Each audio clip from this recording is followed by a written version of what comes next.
first speaker is Simon Phelps from Fluvial Innovations, and it's kind of backwards because he's going to actually talk about a funding case study and how he took an innovative idea and is commercialising it. Yes, absolutely. You need it, haven't you? Slides. Yeah. So I was approached about a month ago and asked whether I'd give a presentation on my experience of obtaining an R&D grant. So I was thinking about this and I came to the conclusion that probably the best way of doing this would be to talk about my experience from studying here at Bournemouth University to obtaining the R&D grant that has been a massive part of our company and our progress to where we are today. So the origins of where this invention has come from and the company Fluvial Innovations, I studied here at Bournemouth University. I studied a course called Computer-Aided Product Design, and that was between the years 2001 and 2005. And this course is all about designing potential commercial products on computer. You don't make prototypes, everything's tested on computer, and it all leads to a final year project where potentially you spend that year developing a product that you could commercialise. So I was studying on this course, so I was coming up to my final year project. And I was really scratching my brain. I was thinking, what can I do for a final year project? I wanted to develop something that I could potentially commercialise because I've already spent a year in the industry, and although I like the team, I didn't really enjoy working for people. So I thought, right, I've got a year. I've got to take advantage of this year. I need to develop something that I could potentially commercialise. And it was during the third year that I saw a TV programme on the Lewis and Uckfield floods down in Sussex. Now, these were devastating floods that happened in 2000. During these floods, a lot of the emergency planners down there were trying to assemble sandbag barriers that just couldn't be put out in time. And because of that, over 500 properties, households and businesses were flooded. So I thought, hang on now, sandbags didn't work, but they've still gone to the effort of putting them out. Let's do a little bit more research into that. So I did a bit of digging into the use of sandbags during flood events, and the findings were quite staggering. Firstly, to assemble a sandbag barrier to mitigate against flooding, you've got to assemble a sandbag barrier. So that means you've got to get the Hessian sack, you need to get the sand, you need to assemble that individual bag, you then need to assemble the barrier itself, and that takes a lot of time. You've gone to all that effort and it doesn't even work. You've got all these leak paths through the sandbags and very rarely are they ever effective.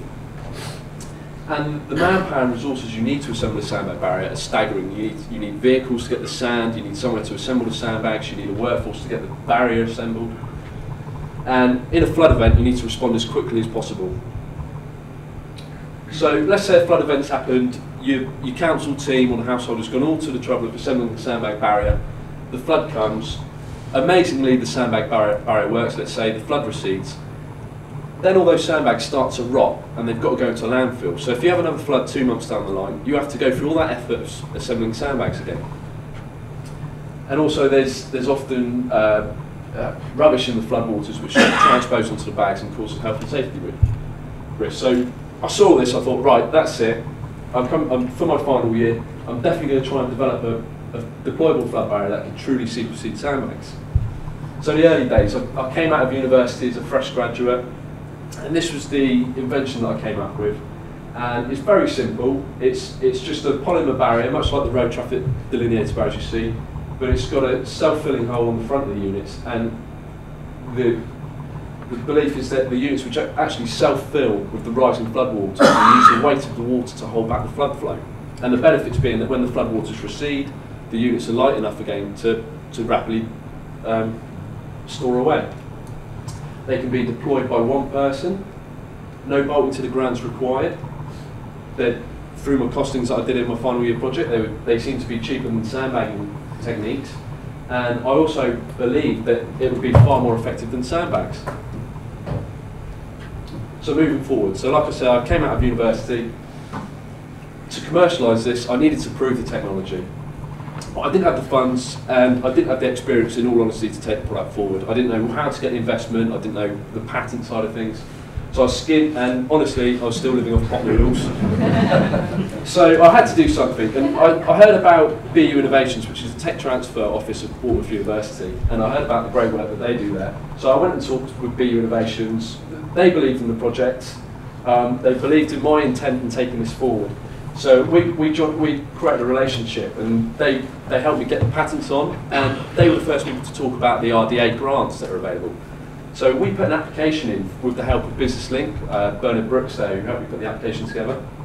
And we applied for a Southwest RDA grant to hopefully allow us to carry out a feasibility study, to protect the IP, to understand the market further, so in a sense, pushing our commercialisation forward and commercialise the technology.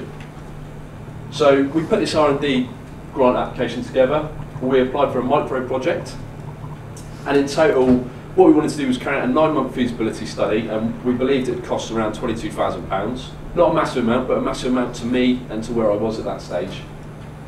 So what we proposed to do was to validate all the theoretical work that I'd done at university, and we would do this through making prototypes and testing. So what we did was we wanted to manufacture prototype 1, test that, do a subsequent redesign, because I was under the impression that we may need this, manufacture a second prototype and do the final testing, which would hopefully allow us to finish the product off. And also patent the FLOODSTOP internationally, get the PCT on, because with technology like this, we always wanted to license this out to other markets so we can manufacture under license, and that way we can get out as quickly as possible. And I wanted to strengthen my understanding of the marketplace. So we wrote this big application in, sent it off. I actually drove down to Bristol to drop it off in January. And about a month later, Rambo, I got a phone call from Rambo, who was my case officer, brilliant case officer. He phoned me up. I'm not even going to do his voice, but congratulations, Simon, you've been awarded the micro project. And we started in June and July, I believe it was. So this was the first prototype, actually made out of wood, but it's marine ply. And this was the first step in the testing. And then that's showing the nesting, how I wanted the units to nest so you could fit a lot in storage. Testing, and that's the second prototype. Some testing, I had to buy a paddling pool to test it and snap it. There's some testing down at Hamworthy on the tidal flow. And then we were, I think I've got, just before the end of the grant, we were actually coming on BBC South Today, showing the technology. And these units just simply filled the rising flood Then waters. it's FLOODSTOP's turn. This is by no means its first test. The product has passed a feasibility study funded by a government grant and won Simon an award. So absolutely wonderful that it functions so much better than sandbags. It's lighter than sandbags, can be rapidly deployed. So I came off the back of that R&D feasibility study. I'd proven the technology. I'd understand the market a little bit more. I had a PCT in place, so it was moving forward.